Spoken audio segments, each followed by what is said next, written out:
Hello friends, welcome to Ranjan maths. आज के इस वीडियो में हम देखने वाले हैं एग्जाम्पल नंबर 5।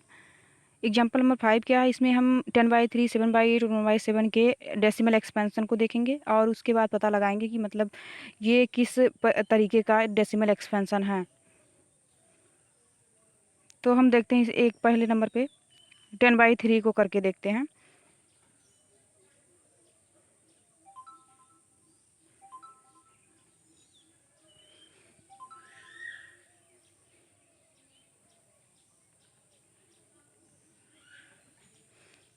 थ्री से डिवाइड करेंगे टेन को, तो 3 बार जाएगा, ये आ जाएगा 9, ये बचा 1, फिर से 0 पॉइंट बढ़ाएंगे, ये 3, ये 9 आ गया, फिर से 1 आया, फिर 0 बढ़ाएंगे, फिर 3 बार जाएगा, फिर 9 आएगा, फिर 1 आएगा। इस तरह से ये बढ़ता चला जाएगा, 3 3 3 3 ऐसे ऐसे करके चला जाएगा ये बढ़ता हुआ। ये आ जाएगा 10/3 इक्वल आ जाएगा 3.333। ऐसे ही आगे अनंत तक ये बढ़ता चला जाएगा। तो इसको हम क्या कह सकते हैं, 10/3 है, 10/3 इक्वल हो जाएगा 3.3333 ऐसे से बढ़ता चला जाएगा। और इसको हम क्या लिख सकते हैं, 3 पॉइंट है, 3 बार बार रिपीट हो रहा है, तो इसके ऊपर हम छोटे संक्षिप्त रूप में अगर इसको लिखेंगे तो 3.3 और इसके ऊपर बार लगा देंगे। इसको इस तरह से लिखा जाता है, जिस अंक जो अंक रिपीट हो रहा है उसके ऊपर बार लगा देते हैं, तो उसका ही रूप इसको माना जाता है।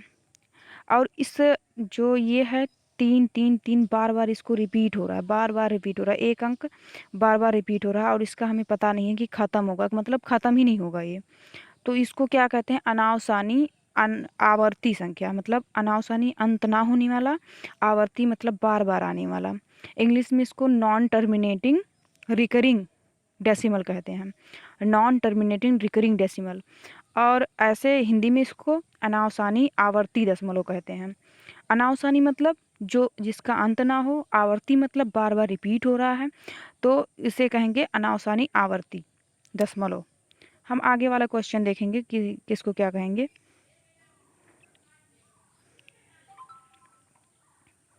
7/8 को हम देखते हैं क्या होगा इसका। 7/8 हो गया, तो हम इसको देखते हैं। 7/8, 7/8 ले लिया, 7 में 8 से डिवाइड करेंगे तो ये पॉइंट बढ़ाएंगे, 0 आ गया, 8 बार जाएगा, 8 8 64, ये आ गया 6, उसके बाद में फिर 0 बढ़ाएंगे, 8 7 56, ये आ गया 4, फिर 0 बढ़ाएंगे, 8 5 40, इसका मतलब ये आ गया 7/8 इक्वल हो गया 0.875 के। यहीं पे ये ख़त्म हो गया, ये शेषफल इसका 0 आ गया और ये इसका अंत हो गया, मतलब ये भागफल जो है इसका एक निश्चित है कि यहीं तक आएगा। लेकिन इसके पहले वाले अंक को हमने देखा था 10/3 को, उसमें 3 बार बार रिपीट हो रहा, बार बार रिपीट हो रहा था, उसका अंत ही नहीं था। लेकिन इसमें क्या हुआ कि ये रिपीट होना बंद हो गया, यहीं पे ख़त्म हो गया, टर्मिनेट हो गया। तो इसको कैसा दशमलव कहेंगे, टर्मिनेटिंग। इसको टर्मिनेटिंग कहेंगे या फिर शांत दशमलव कहेंगे। हिंदी में शांत दशमलव और इंग्लिश में इसको टर्मिनेटिंग कहेंगे। तो क्लियर हुआ। तो हम आगे वाला क्वेश्चन देखते हैं। ये क्या है, 1/7 का डेसिमल एक्सपेंशन हमें देखना है। तो 1/7 का डेसिमल एक्सपेंशन हम देखेंगे। सबसे पहले 1/7 लिख लेंगे, 1/7 और डिवाइड करके देखेंगे। 7 से हम डिवाइड करेंगे 1 में, तो क्या आएगा, पहले पॉइंट बढ़ाएंगे, 0 बढ़ाएंगे, 7 1 जा 7, ये बचा 3, फिर 0 बढ़ाएंगे तो कितनी बार जाएगा, फिर 4 बार गया, 7 4 जा 28 हो गया ये। फिर आया 2 बचा, 7 2 जा 14, ये आ गया 6, फिर 0 बढ़ाएंगे, 7 8 56, ये आ जाएगा 4, 4 आएगा, फिर आएगा, फिर 5 आएगा, 7 5 35, ये बचेगा फिर 5, 7 7 49, फिर आएगा 49 और बचेगा 1, फिर से वही प्रक्रिया शुरू हो जाएगी। ये 1 था और फिर यहाँ 1 आ गया। फिर अगर आगे बढ़ाते जाएंगे तो फिर यहाँ स्टार्ट हो जाएगा 1 4 2 8 5 7, ये बार बार आना शुरू हो जाएगा। तो हम बढ़ाएंगे नहीं इसको।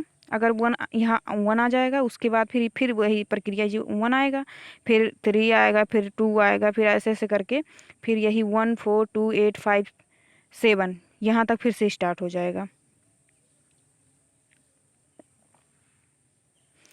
तो 1/7 इक्वल क्या आ गया?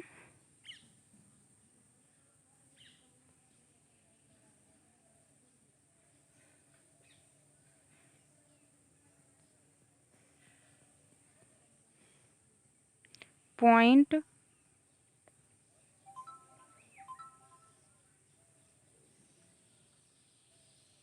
0.142857।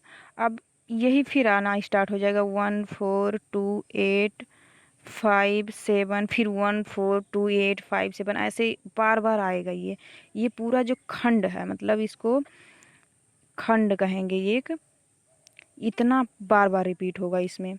इसके पहले वाले में हमने देखा था 3 था, 3 बार बार रिपीट हो रहा था, लेकिन इसमें क्या है, ये पूरा समूह है, एक मतलब अंक का पूरा समूह है 1 4 2 8 5 7, ये बार बार रिपीट हो रहा है। तो हम इसको भी अगर लिखना चाहें शॉर्ट फॉर्म में तो कैसे लिखेंगे? शॉर्ट फॉर्म में लिखना चाहें तो 1.482857, इसके ऊपर हम बार लगा देंगे। इसके पहले मैंने बताया था बार के बारे में क्या होता है, तो बार लगा देंगे। इसका मतलब ये हो गया, शॉर्ट फॉर्म में हम समझ गए कि ये बार बार रिपीट होगा, ये पूरा खंड जो है इतना बार बार रिपीट हो रहा है। तो होप करती हूँ कि आप लोगों को समझ में आया होगा। अब इसको भी हम वही कहेंगे, अनावसानी आवर्ती दशमलव। अनावसानी आवर्ती मतलब जिसका अंत ना हो और बार बार रिपीट हो, तो उसको अनावसानी आवर्ती कहेंगे, या फिर नॉन टर्मिनेटिंग रिकरिंग कहेंगे, नॉन टर्मिनेटिंग रिकरिंग डेसिमल कहेंगे। तो हमने समझ लिया टर्मिनेटिंग डेसिमल और नॉन टर्मिनेटिंग रिकरिंग डेसिमल, इन दोनों का हमने 3 एग्जाम्पल देख लिया।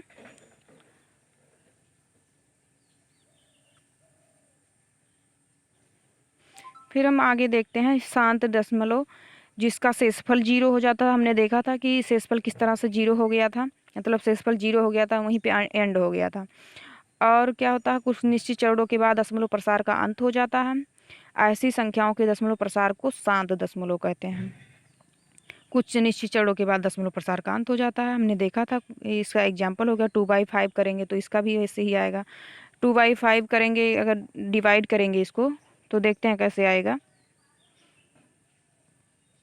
जैसे 2/5 हो गया, 5 से डिवाइड किया 2 में, तो जानते ही होंगे इसको 4 बार चला गया, उसके बाद यहाँ पे 20, ये आ गया शेषफल इसका 0 हो गया, कैंसिल हो गया। उसके बाद में 1/2 लेंगे, तो 1/2 का जानते ही 0.5 होता है, 0.5 आ गया। 2/4 है तो ये भी वही चीज़ है, 0.5 आएगा। और इसके बाद 3/6 हो गया, ये भी 0.5 आएगा। ये तो सारे एग्जाम्पल एक ही तरीके के हो गए। चलिए कोई नहीं, आगे वाले क्वेश्चन को देखते हैं। हम क्वेश्चन नहीं, उसके एग्जाम उसको देखते हैं।